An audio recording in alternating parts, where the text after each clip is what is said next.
Alright, hello everybody, it's Captain Conroy here once again, and this time,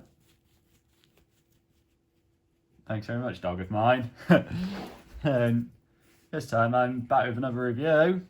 It's very different, this one, because I've never really reviewed a board game before as much, but basically what this is that this is a DVD game of Cluedo, or Clue, depending which part of the pond you're watching this from. And there was a time I never actually knew this existed. What I was most familiar with was the regular board game, which I have here.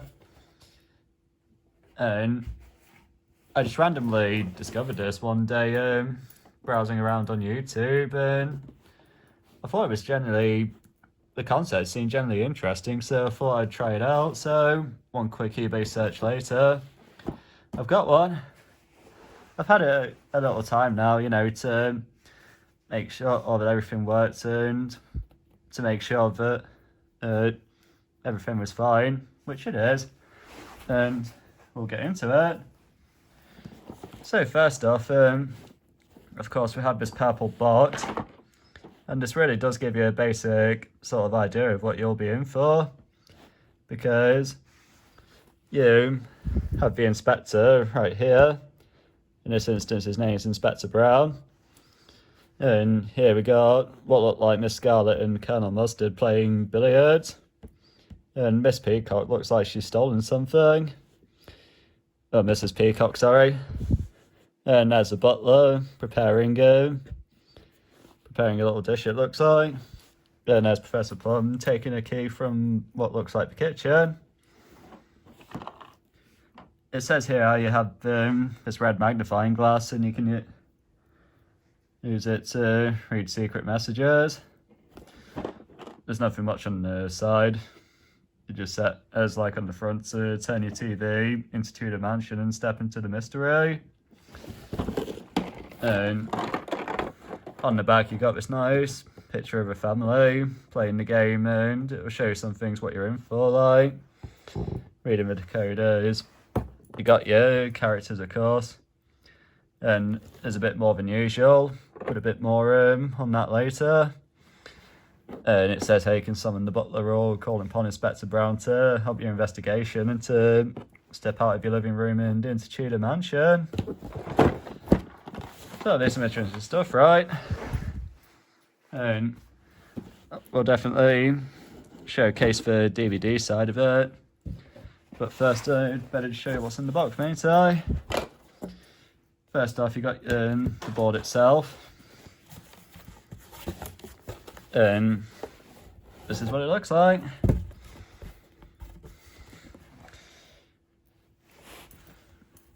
You have the hall right here where you'd usually enter. There's the study, the library, the billiard room, the conservatory, if I can show that. And we have the butler's pantry, which is where you'll put some of the cards. Ballroom right there, the kitchen. And we have a few more additional locations too, such as the rose garden and the fountain. And we've still got the dining room, the lounge. And here we are, back to the hall.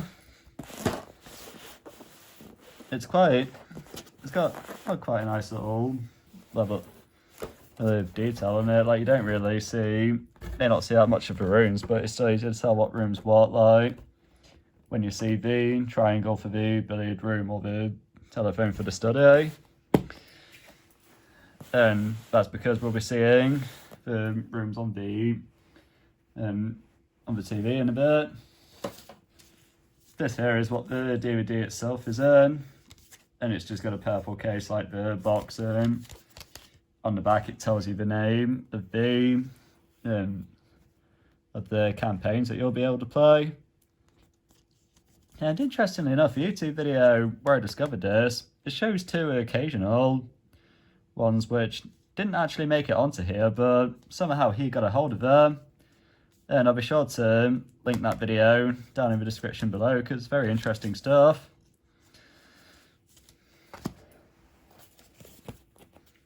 here we got the case file.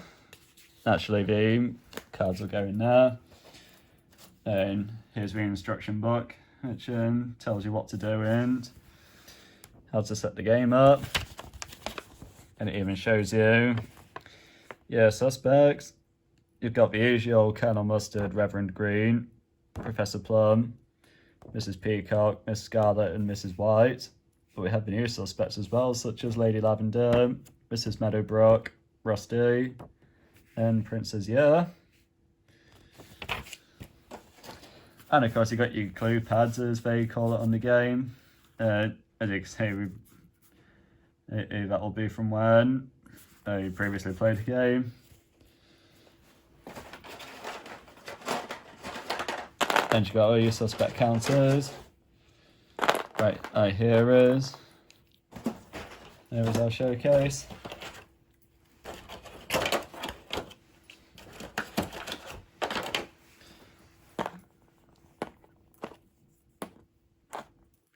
So yeah, here we are. There's the counters.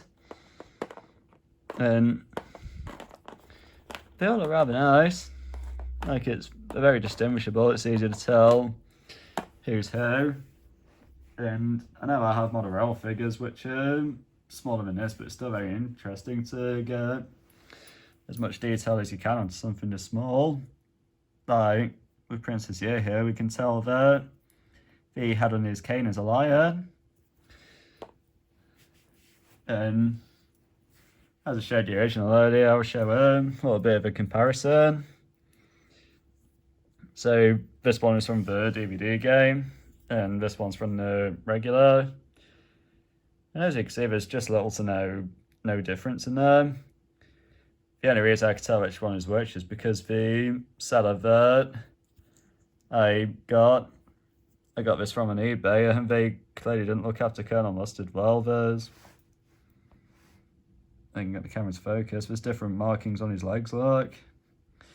That's practically wrapping away on his gaiter.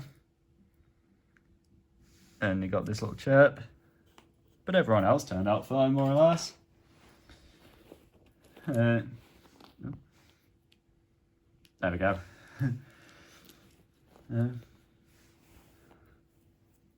And just show Rusty right there. Come on. As I say, very colourful cast, and it's very easy to distinguish who's who. And these are the cards themselves. These cards are just for advertisements of great DVD games. And it says new for 2006, so I'm guessing this game either came out 2005 either earliest or 2006 at latest. Yeah, I have a lot of interest. Who remembers when DVD games were a thing? If you remember some fondly, let me know in the comments below which ones were your favourites. But back onto this, naturally you got your different cards, as I say, like here are the suspects. And in this case you have to deduce the time of the day as well. So that's what these cards are. And in this instance, Dr. Black, he doesn't get murdered per se. But this time he had at least one item stolen from him, so he had to determine what time of day, which room it was in. So there's the room cards. Who did it? And least of all, just what did they take? And the items are all here. Reading from the cards, we've got the letter opener, a wallet, a medal, a pocket watch, very nice pocket watch too, a rare book, a revolver, a scarab brooch, and no, it's not going to turn him into Blue Beetle, just in case anyone may be wondering, a jade hairpin, a telescope, a gold pen, and a crystal paperweight. And last but not least in the box, you've got 4 plastic padlocks as some of the gate aims you can place start with some of the rooms locked. Some of the secret passages may be locked too. And finally you have your magnifying glass. Shows a very weird kind of vision, doesn't it? But you can use this to read secret messages, and when you're setting up the game, so say for example, let's take Prince's Year. No, at least only hope it'll show up as well as one can see it, but oh yeah, brilliant. Okay, I just as well as I was hoping. So when you're setting up the game, it'll tell you to use a specific item on the back. So say for example, if it was to use for a soul in the middle right, that would be the card to put in, and then find the rest of the items that match. I don't know if you actually use a whistle in the middle right position, but hey ho, it's just an example to say how the game is set up. And say how the game is set up. And the only downside of fine is that each campaign, well, it's nice how each campaign has their own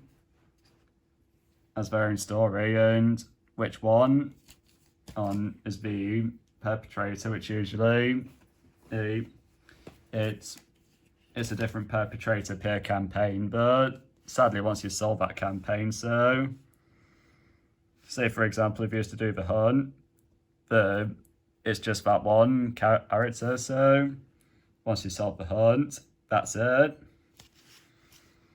It would be nice if the thing could change every time, but I don't think. Then I just don't know how possible that would have been. And so it's probably easy for them just to assign each campaign to their thief, what they took, what room, and what time of the day. Which, if you're someone who likes a test of memory sort of game, that could be a pretty good idea for you. So let's see what else. Yeah, I think that's it actually. So now what I'll do is I'll stop here and I'll take you up to the TV, and I'll be able to show what the DVD has to offer and some of the gameplay. So back in a second. Alright, so here we are. DVD plays on, the disc is in, and away we go.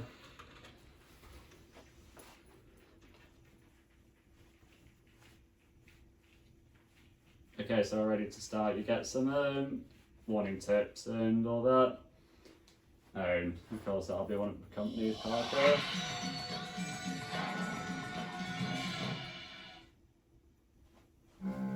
If any of you used to play this, I bet that brings back some memories, doesn't it? So of course, there's a bit of an intro and it will tell you about what you're in for, or will show you what you're in for.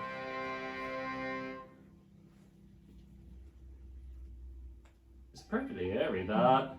And then you get this music, which sounds a bit eerie in itself too, but appropriate for Cluedo. And then is your case selection. So naturally you just scroll through and you can choose which one of these you want to play through. 10 cases overall. Plus there's the 2 unused ones, but as I say, I'll link those in the description below. And here you have what's called a general case. The general case, there are some differences which we will get through. But the general case, that's the one where it can change every time, because it'll just tell you to deal your cards in a specific way. Let's say, for example, we decided to play through what was one of my personal favourites, case number 3, a bad sport. First, separate the 11 item cards out of the deck. From here it will tell you your instructions. And here, of course, are the item cards, so we'll separate them. Shuffle the item card deck. And I'll take the card shuffle, but there we go. Yeah, that's the item card deck shuffled. Using the magnifying glass and without looking at the front of the card, find the item card that has a fingerprint in the upper right position of the card. Without looking at it, place this card face down in the envelope. Let's see.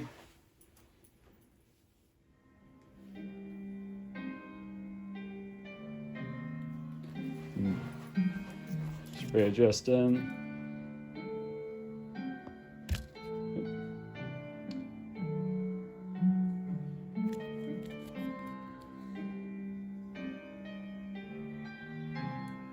Not showcasing it all this time, but if we check correctly, yeah, that one's got a fingerprint in the upper right position of the card, as you said. So that's the one you take out. Place the remaining 10 item cards in the butler's pantry. So, if you remember on the board earlier, that's where the other cards go, just in the butler's pantry, and you'll be able to call him out, and you'll be able to actually gain one of the cards and mark it off. Use the magnifying glass to find the 3 cards in the large pile that have a fingerprint in the upper right position. Without looking, put these 3 cards in the case file. Okay, so that one's got a fingerprint.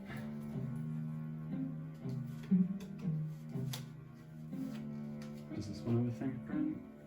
Yes, it does. And then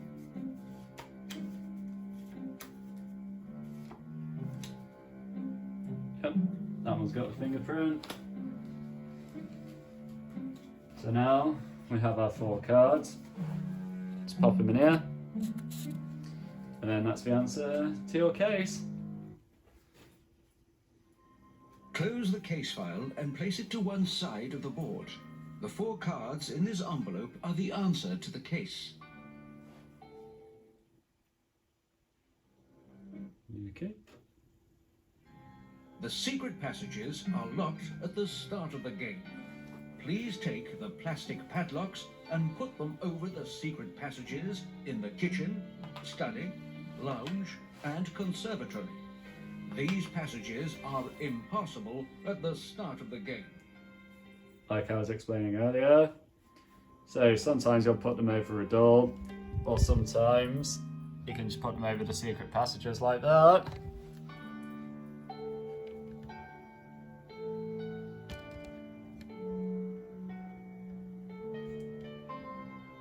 There we go.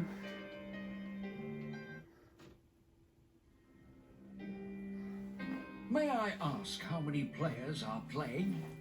And depending on the number, it will tell you to deal out the cards accordingly.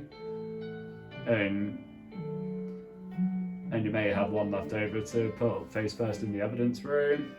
So say for example we choose 5 players. You will be using the following characters to play this game. Please move all these characters to the evidence room. Mrs. Peacock, Lady Lavender, Prince Azure, Mrs. White, Colonel Mustard. And obviously, depending how many you pick, it will just give you characters just like that. So 3 players will give you so many of them, and all 5 give you these 5. Which I'm personally happy for, because for some reason or another, Colonel Mustard's always my favourite character to play as. What's your guys' favourite character to play as? Feel free to put down in the comments below. I'd love to see who people's favourites are.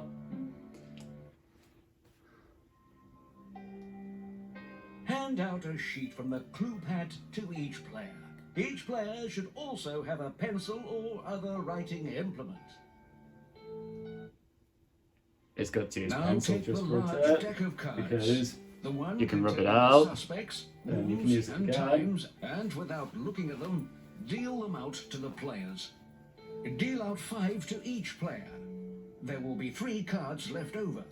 Place these cards face up in the evidence room. These are your first pieces of evidence. Since these cards are face up in evidence, they can't be in the envelope. Feel free to cross these cards off on your clue pad. Like so, depending how many you're playing, some cards won't be left and some cards will. And in this instance, sorry for any spoiler alerts, but playing a bad sport. Say if Mrs. White, the kitchen, and the early afternoon were face up in the evidence room, they'd be your first piece of evidence, because obviously they're not on the envelope, they're right there on the evidence room.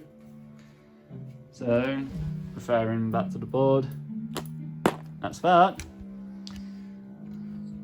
And then, after that, I believe you just got to mark your cards off your clue pad, and then that'll be that. You're all set to go. Players should now look at the cards in their hand and cross them off their clue pad. Keep your clue pad secret. I also have to say, I really like Inspector Brown's voice here. It's appropriate for like that old English detective, you know, from a game that's clearly a bit nostalgic of an England that's past. I still actually believe this tells you somewhere. It tells you what year it takes place in. Let's see, does it say anywhere in the... Or does it?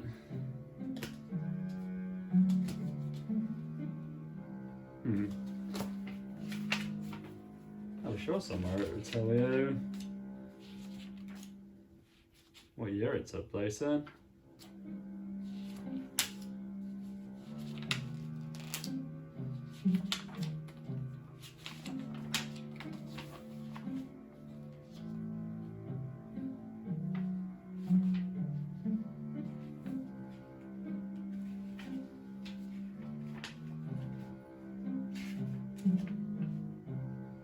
Actually doesn't seem so.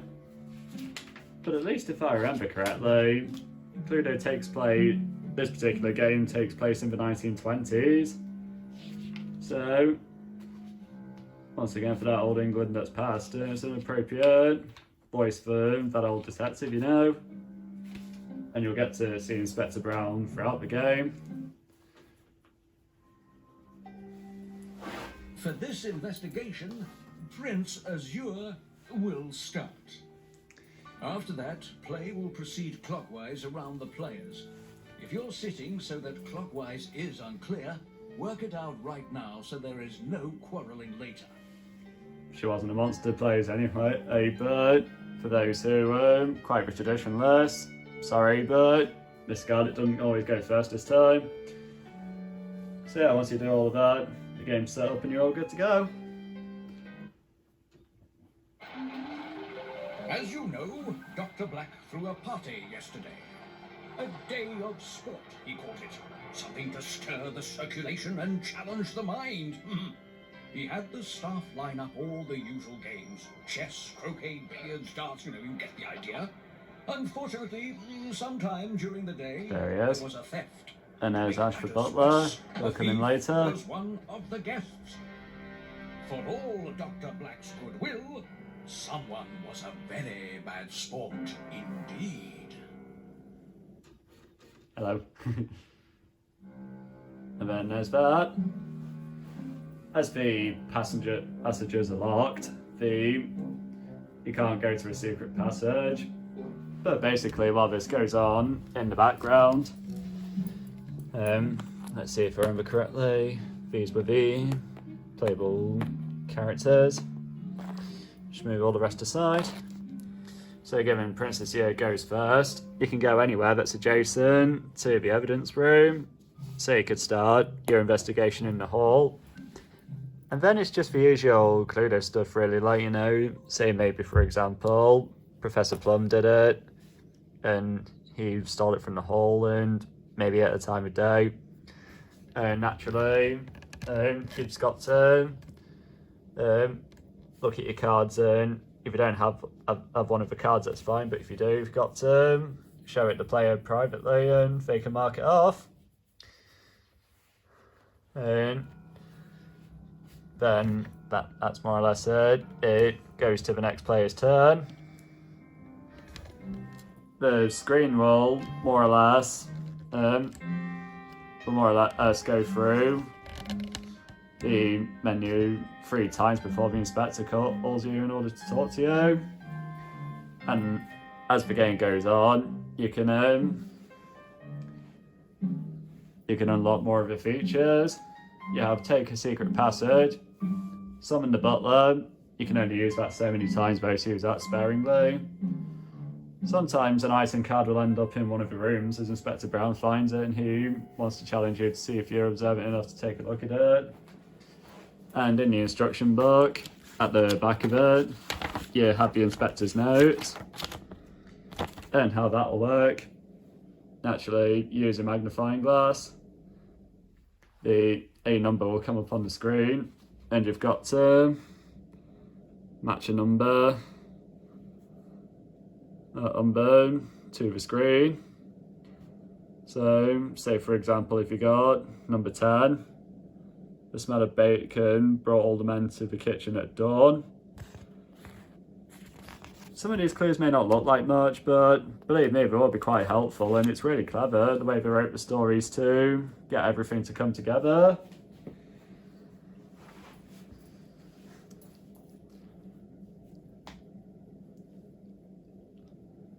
Let's see, is the inspector going to show up this time around? Usually the first time he shows up, he'll say how he's completed his survey of the ground. And the moment you get to, and he will tell you when he's finished talking to the butler so you can talk to it. And then, as I say, you've got to use them sparingly because there's only so many times. I beg your pardon, but please see me before the next player's turn. So naturally before the next player plays. I've finished my discussions with Ash the butler and have asked him to start searching the house, looking for some of those missing items. Feel free to summon him to help with your investigations. He is the eyes and ears of the place and may have something of interest to say. Yeah, that's a neat little detail. The chalkboard behind him almost looks like the game board. But on the whole, they gave Inspector Brown a nice design too. And they gave a pretty nice design and voice to the butler as well, which I'll show you now how that works.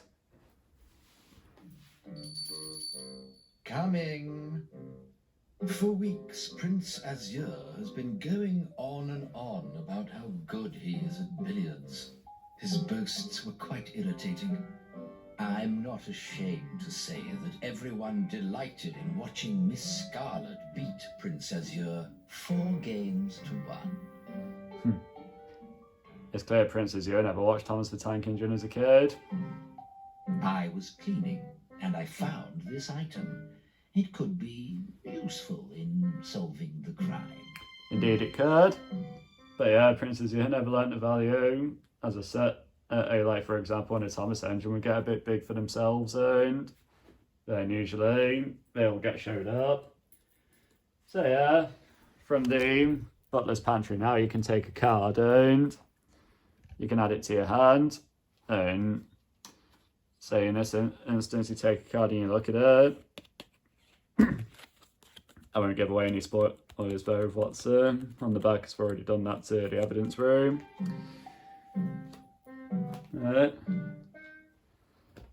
Yeah, and you might get the opportunity to show it over the other players later on, as they might start suspecting items, or you may have to turn items into the evidence room, which will eventually happen later on as they go through all the things that need to be said. So as it's going to take a little bit of time, I'll just cut again and I'll show you more of the scenarios as they become available. So, back in a second.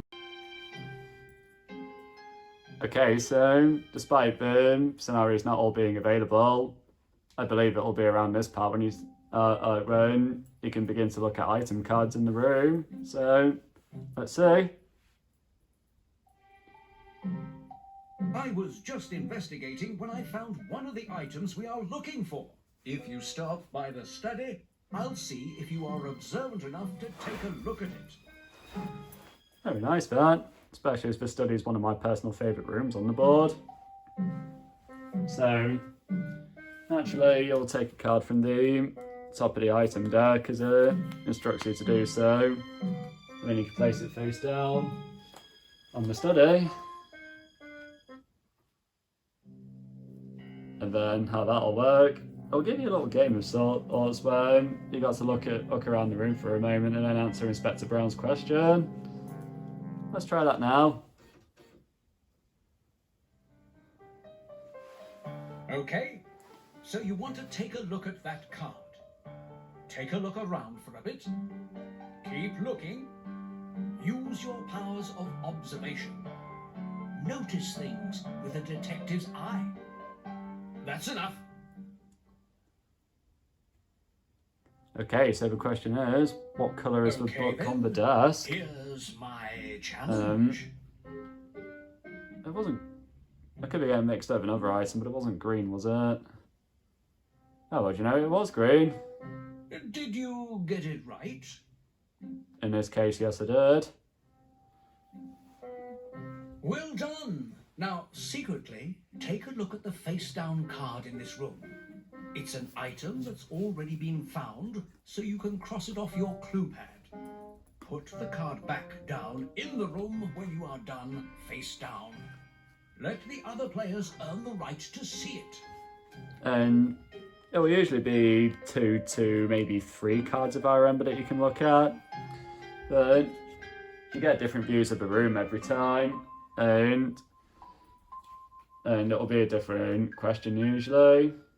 And these are the ones that you don't summon a Minash in order to find out for, but some of the other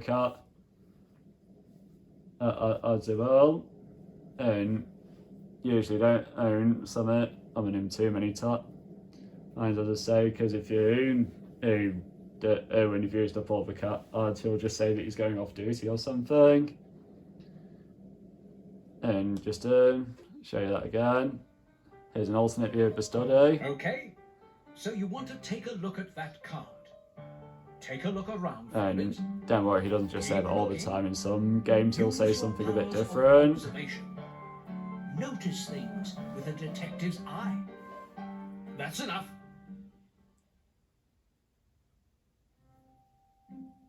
How many sofas Okay, then. was there 2? Yes, there was. But Did you if you get get it right? But if you get it wrong, this is what happens. Ah, well, too bad. Better luck next time. Keep at it and don't get discouraged now.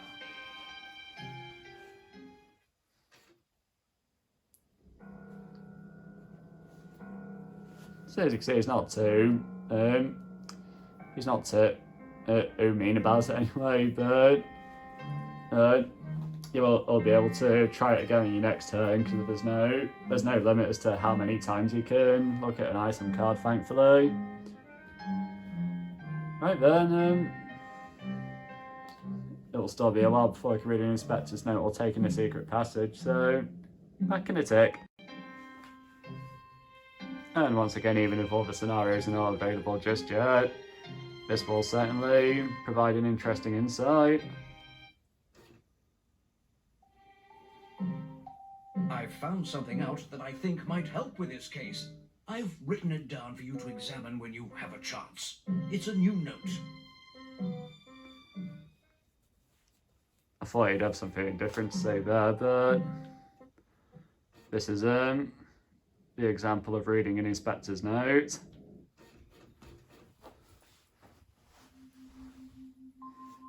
Good. You want to check out one of my notes? Yes. You'll need to look through the magnifying glass. This information... So yeah, as I say, look through the magnifying glass. You'll want to check out in the inspector notebook. And Jot this number down, and then look through my notebook. Yes, you can look at this notebook again later if you want to double check something. So altogether there's no limit to that, but in this instance the number is 24, so you just refer to note 24 and you refer to note 24, jot it down if you need to, or if you can remember it, that's great. And the other players can do this too as gameplay proceeds. And actually all that's left to do is to show you what happens when you take a secret passage or make an accusation to the inspector. But as in other scenarios, you usually involve a close call, which I'd quite like to show you as well when that pops up, so I'll be back when that's on. Okay, here we are back again, and this will either be the close call scenario, but I'd like to show you one. He'll say that Ash has unlocked the padlock or to the secret passages, so let's see what we get. It's come to my attention that the secret passages are locked. I've asked the butler to unlock them to facilitate our investigation. So remove the padlocks from the board. You may travel freely through the secret passages now, but be careful. The passages could have their own dangers. Yes, it's not always going to be smooth sailing in the secret passage, but yeah, I've taken the padlocks off. And now you've got all the features, so we'll take a secret passage. I'll show you what that does. What's nice though, the way it's played out, it's not accommodated to a certain room, it just plays out the way it would if you go for a secret passage. So here it says voices in the air shaft. You hear other guests talking through the air shaft in the underground passage. Randomly look at any one card in another player's hand, return it to them, then continue your turn.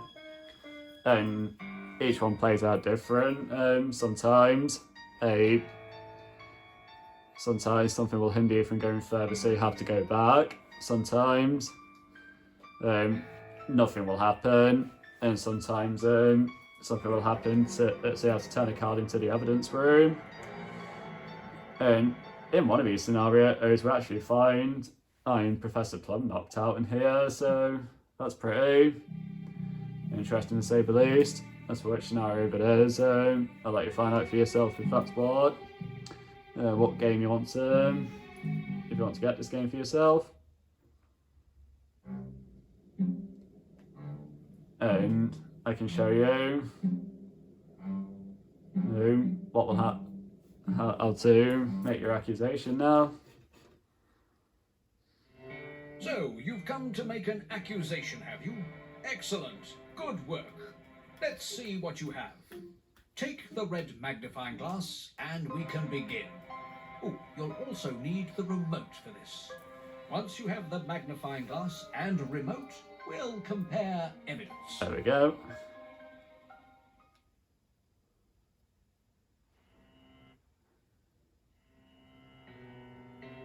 First, take a look through the glass at the screen.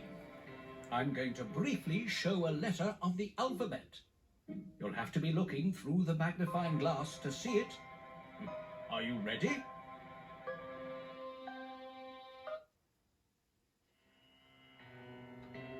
There's the letter.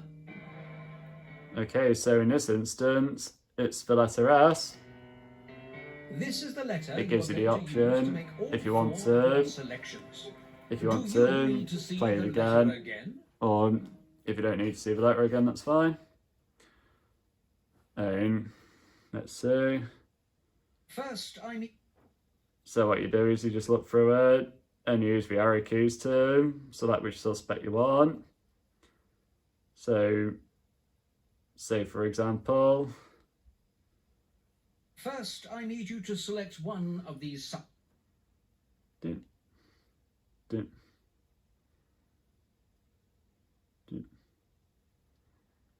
So, say for example, if Mrs. Meadowbrook was a perpetrator, you could select her.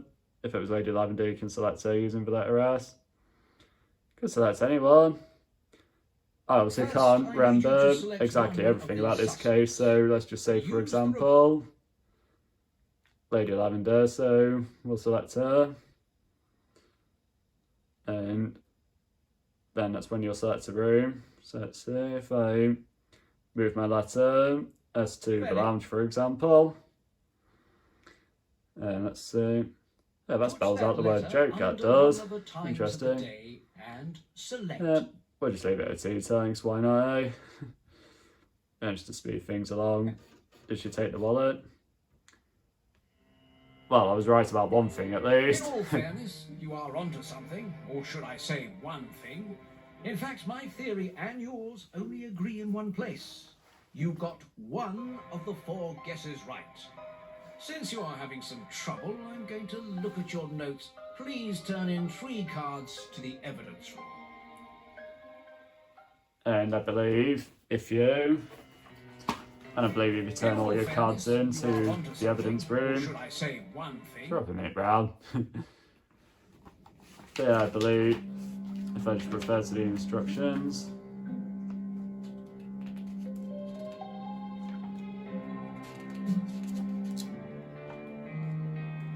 Yeah, important note, you have to be in the evidence room to make your accusation.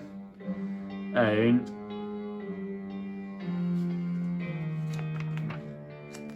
after entering your selections, if you get all 4 right, of course you win, but if you miss some, you are still in the game, but you must turn in 1 item card for each selection you got wrong into the evidence room, as you saw there, so it would tell you to turn in 3 cards.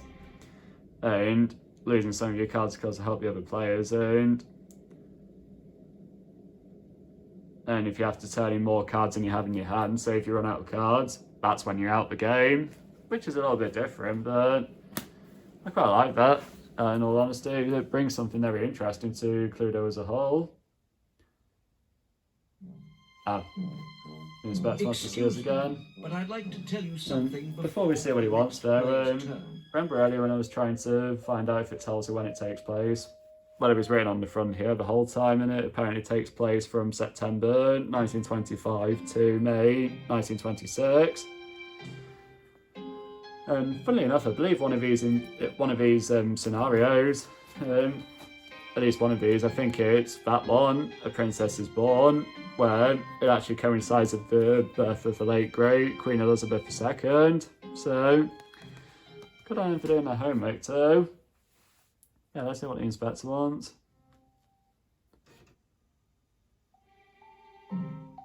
A vital piece of information has just come to my attention.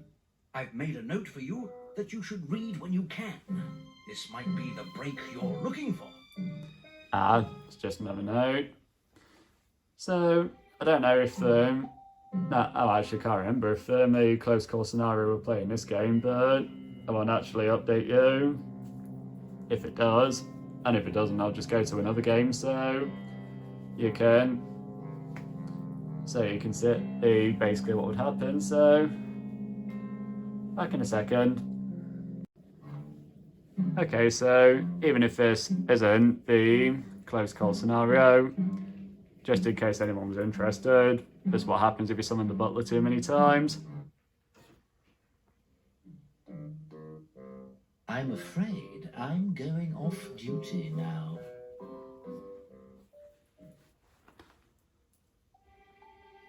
So he'll say that, or he'll say this.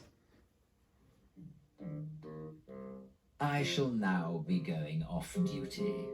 Good luck with your investigations.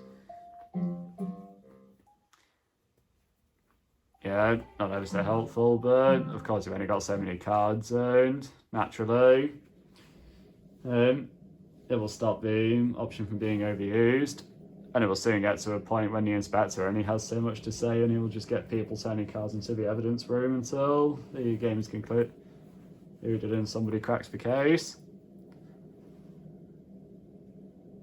I'll see you back when I can get that close call scenario up. Alright everyone, here we are again, and this should be the close call scenario, shall we see? Here we go. Are there any players in the hall?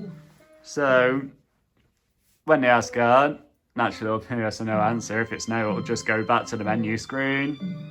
And if there is a player in the hall, like in this instance, I've still got Princess Zero and Professor Plum in the hall, naturally. It'll be yes, and we get to see what happens. And naturally there'll be a different route. I'm not sure if each scenario has, can't quite remember if each scenario has a close call, but basically it will be in a different room most times, and for each one, this is basically what will happen.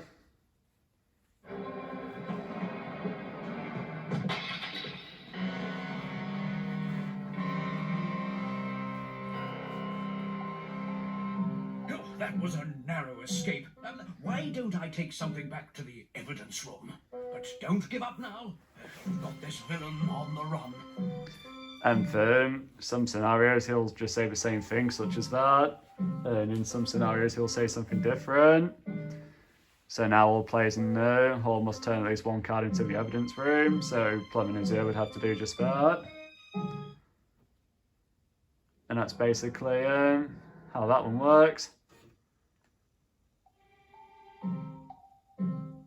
And then I'll show you the general case, which is the one where you can have a different outcome each time.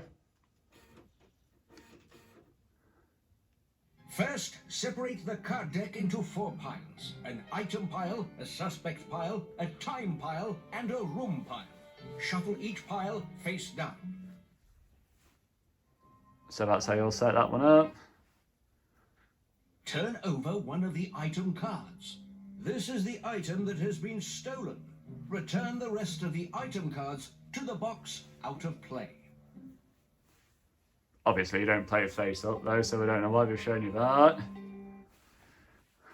Take one card from each of the other 3 piles and, without looking, place them in the case file. The case file now contains 1 suspect, 1 room, and 1 time. So maybe it's just face up after all. So it's just for time, the suspect, and the room you've got to figure out in this case. Close the case file and place it to one side of the board. The 3 cards. It's better when it shows you are that the too, answer to the because case. the case file doesn't actually have a lid on it. It's just an open envelope. Shuffle together the 3 card piles into 1 card deck. Now, without looking, take the top 2 cards off the deck. Place 1 card face down at the ballroom and place the other one face down in the lounge. And I at least think this will be a different one every time, because I haven't played the general Some case doors scenarios that start the much. game locked. Please take the plastic padlocks and put them over the outside doors. These are found in the hall, conservatory, and dining room. These doors are impossible at the start of the game.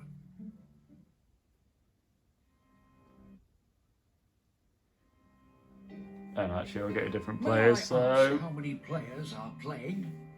we'll just go 3 this time, because 3 is a magic number. You will be using the And it'll give you following different ones characters each to play time. this game. Like, I can already see Please Colonel move Mustard all just these there. characters to the evidence And room. that might be Reverend Green. Colonel Mustard, Reverend Green, Professor Plum. Ah. Ooh, the naughty man. Which one of them stolen it? Hand out a sheet from the clue pad to each player. Now take the large deck of cards, the one containing the suspects, rooms, and times, and without looking at them, deal them out to the players. There will be 2 cards left over. Place these cards face up in the evidence room. And this These may are well your first depend pieces on of evidence. how many people are Since these playing. cards are face up in evidence, they can't be in the envelope. Feel free to cross these cards Envelope. off in your clue pad. Isn't it funny when you get the envelope, open envelope sort of thing? Players should now look at the And it's cards. the same kind of deal where you can just mark them off. Well, in this case, Colonel Mustard gets For to start this nice. investigation, Colonel Mustard will start. And in this case, you can only look at an item card or take a secret passage. And the inspector may still want to see you every now and then, but That's what you can do. You can't take a secret. No, actually, you can take a secret passage rather. You might. You don't really get an inspector's note. It's fair for the main campaigns only. You don't get to talk to the butler this time. So, just Inspector Brown may want to see every now and then. And you can take a secret passage or look at an item card. Right, let's see what it says. Yeah, look at one in the lounge or in the ballroom. Let's look at the ballroom. The ballroom's nice. Ah, yes. You want to look at the card. Take a look chandelier. around for a moment or two while I test your detective skills.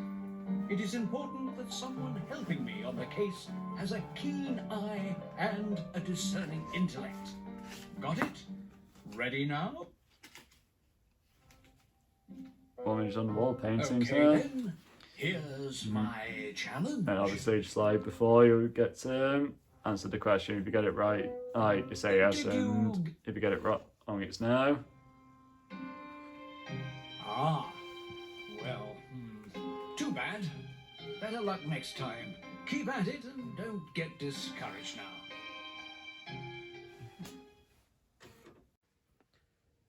So all in all, that was a look at the Cluedo DVD board game for you. I personally find it to be a very enjoyable sort of game, and it brings something very interesting to Cluedo as a whole. Like, again, how Dr. Black isn't murdered, and you just got to find out what was stolen from him. And the interactive features are very welcoming, such as, you look in the rooms and talking to the inspector and Ash the butler. And it's nice how you get more of in the 6 suspects as well. Well, that's very welcome change. In fact, if I'm not mistaken, there's 1, 2, 3, 4, 5, 6, 7, 8, 9. Yeah, there's 10 suspects this time. And as I say, I do find that very interesting. As the way to play and a very welcome change. And just gotta love the interactive feature of the magnifying glass there when you can read the secret messages and all. And all in all, I do very strongly recommend this game to anyone who's a fan of Cluedo, or if anyone's just even starting out with Cluedo. It's a fun game to play through, even if the scenarios on each campaign are the same every time, but, who the thief is, what we took and all. But it's still very worth a play, and as I say, it can make a good test of memory for you too, if you like those sorts of games. So for now, that's that one. And as far as further videos go, I've very nearly finished an Inverness Cape for my 3rd Doctor outfit, so once that's done, I'll do a whole rundown of the on the costume for you. And a series I've still got to finalise my Thomas series, but I've still got to finalise the layout yet. For that, and I'm planning to get the Batman Tipmid shards, but I don't necessarily have to wait for the layout to be complete for it. Well, for these two anyway, but I'm planning on making a video celebrating Mallard breaking the speed record like I did for Flying Scotsman Centenary. And because I got the Mr. Bean car for my birthday for the model railway, and I've actually bought a custom Mr. Bean from an eBay seller. I'm actually going to do a mainstream crossover between Thomas and Mr. Bean.